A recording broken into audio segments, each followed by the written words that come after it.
What's up mga kabady? So welcome na naman sa ating channel. At tayo ay magpipishing na naman. Ako pala si Kabady Ray TV.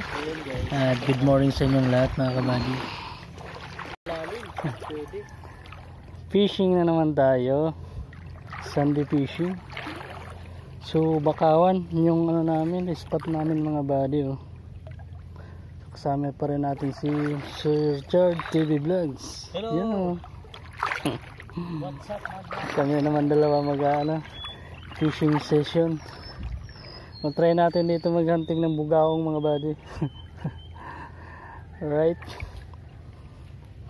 Try natin dito mga buddy sa sumabit. Ha? Araw na hindi. Try ta. Magabaton. Oh. Nasabit baga. Musira.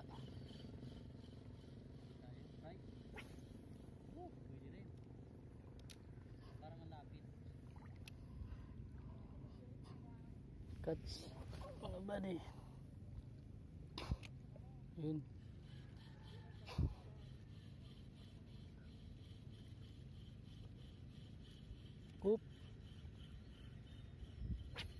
Oop. Sabit. Yagi. Sabi na. Nasabitan.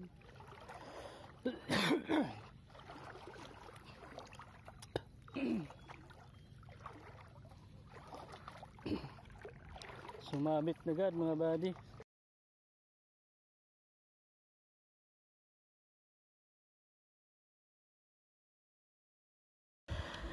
At yun na nga mga buddy. So binilasan na lang natin yung fast forward. Dahil madami talaga, medyo mababaw yung spot mga buddy at maraming kausling batong malaki. Kaya laging sumasabit yung lure natin mga buddy. Nakailang din tayo din mga buddy, cast. So try natin. Tapos si Sir Chard. So wala tayong nahuli dyan mga buddy. Sabit. At tayo nga mga buddy. So madaming sabitan dito. Ayan, sumabit na naman yung ating lure mga buddy. Kaya nag-decide na kami na lumipat ng spot mga buddy. So bakawan yan yung unang spot namin mga buddy. At yun, nandito na kami sa second spot namin mga buddy. Dito pa rin sa Pasakaw, Camarines Sur. So hinabot din kami ng 10 or 15 minutes yung travel namin ng motor. So bundok yan, matarik. Kaya medyo natagalan. Kaya nandito na kami sa spot na ito. Medyo malalim na yan kasi parang magna 9 na, 9 AM. So high tide na siya mga buddy. Kaya pwede na kung low tide dyan mga buddy, madaming litaw yung mga bato. Ayan, medyo malalim kaya pwede mag-cast. So try tayo dyan mag-cast mga buddy.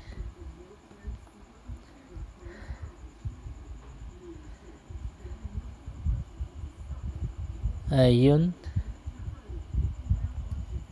So maganda yung spot na yan mga buddy. Medyo mabato lang. So hanap lang ng magandang tapunan na hindi masasabitan. Yun, try lang tayo dyan mga buddy. So nakailang cast din tayo dyan.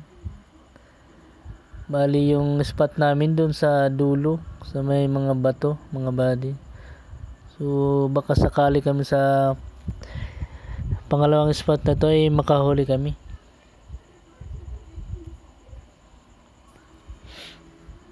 Ayun nga. So yun si Sir Chard TV Vlogs. Try kami dyan. So medyo high tide na talaga. Makikita nyo mga buddy.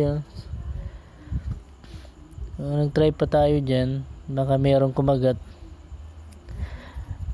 Wala talagang wala mo lang nag-strike o nagparamdam.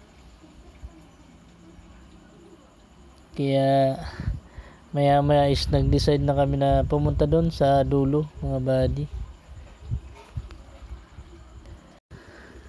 At yun na nga, mga buddy. So, nag-decide na kami maglakad dyan. Papunta doon sa medyo dulo talaga yung namin, spot namin. So maglalakad pa dyan sa mga batong yan, mga buddy. So meron kami dyan na daanan, mga buddy, na hot spring na mainit na dumadaloy galing sa bundok. So gamot daw yun sa mga mga paralyzed, o sa mga merong nararamdaman sa katawan at sa balat. So nadaanan namin yan. So mainit talaga, parang siya, hot spring.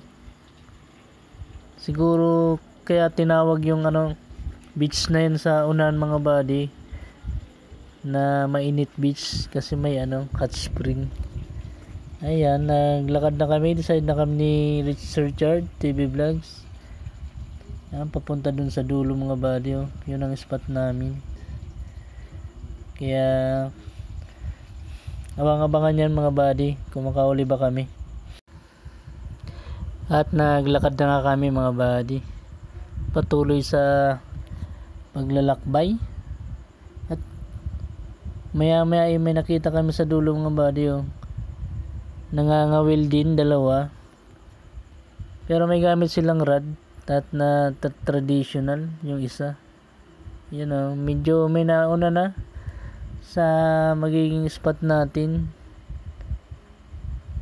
So dyan kami sa dulo, hindi na kami mag-spot dyan dahil meron nang nauna, mga buddy. So magkikaraan lang kami. Nangangawil sila. May dumadaan pang mga bangka, bulabog. So try namin kung meron pa kaming mahuli, mga buddy. So dyan kami sa unahan, medyo mabato lang talaga. Pero sa part na yan, mga buddy, malalim na. Kaya maganda mag-fishing dyan. Nahanap lang kaming magandang pwesto na pwedeng tapunan. Yun.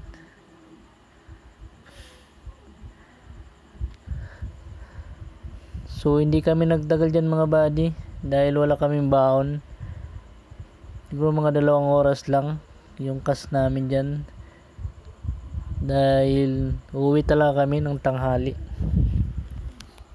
Try. At yun, mga buddy, nag-start na ko dito casting. Yun, fishing na tayo dyan, mga buddy. Nakailang casting din ako dyan bago meron strike, meron kumagat. Ayun, tapon pa tayo.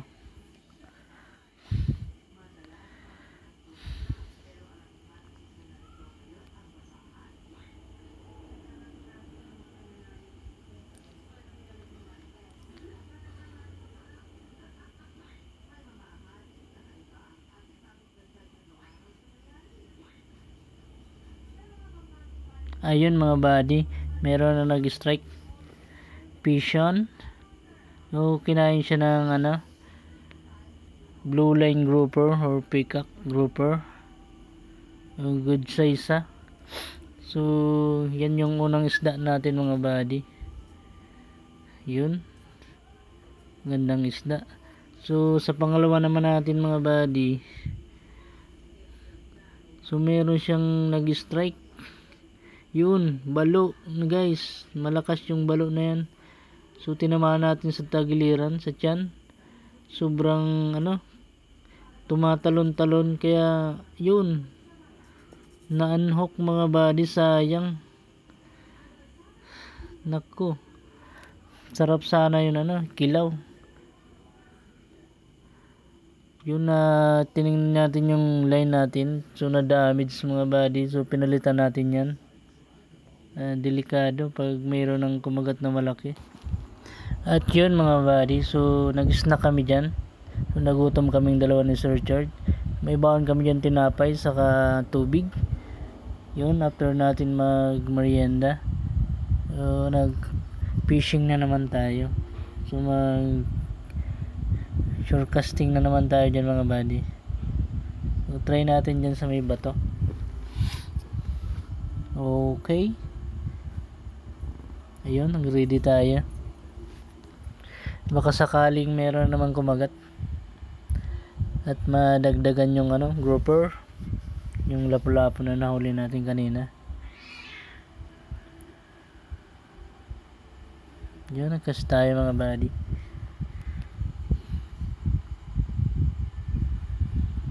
So enjoy fishing lang tayo mga buddy. Dahil wala tayong trabaho at Sunday naman yan. Kaya nakapag fishing na naman kami. So abangan yung mga adventure namin mga buddy at supportahan. Right, so wala tayong nahuli doon. Kaya lumipat tayo dito sa malaking bato. Magta-try tayo dito. So malalim na yan mga buddy. So maganda sana magamit ng mabigat yan mga buddy. Ayun, nagkas na nga tayo. At meron dyan mga buddyng nag-strike na nagulat talaga ako mga buddy. Ayun, so merong strike din mga buddy. So malakas siya. So hindi natin yan minadali. At medyo pinagbigyan. At malayo pa yan mga buddy. Yun. Isang yan mga buddy. Good size na checkered snapper na naman mga buddy. Ayun. Buti na lang naland natin mga buddy. Good size na checkered snapper. Ayos. So pangalawang isda natin mga buddy. Checkered snapper. Good size siya. Muntik nang makakawala mga buddy. Yung tama niya is nasa lang, batok lang mga buddy, o nasa ulo lang, nasabitan lang siya ng isang hook. Ayun nasa batok lang siya mga buddy, wala siya sa bunganga. Buti na lang na ilan natin. Yun, good size. May dalawa na tayo mga buddy. Ayun, ayos. At yun, nag-try pa nga kami mag-fishing mga buddy. So nakailang cast din kami dyan. Nung try kami, so, wala nang kumagat mga buddy. So tanghali na rin, mag-11 na. Gutom na rin kami. So nag-try kami umuwi na mga buddy. So hanggang dito na lang mga buddy. So maraming salamat sa panonood ninyo. Kita-kita sa sunod na video mga buddy. Maraming salamat. Hanggang dito na lang. Peace on.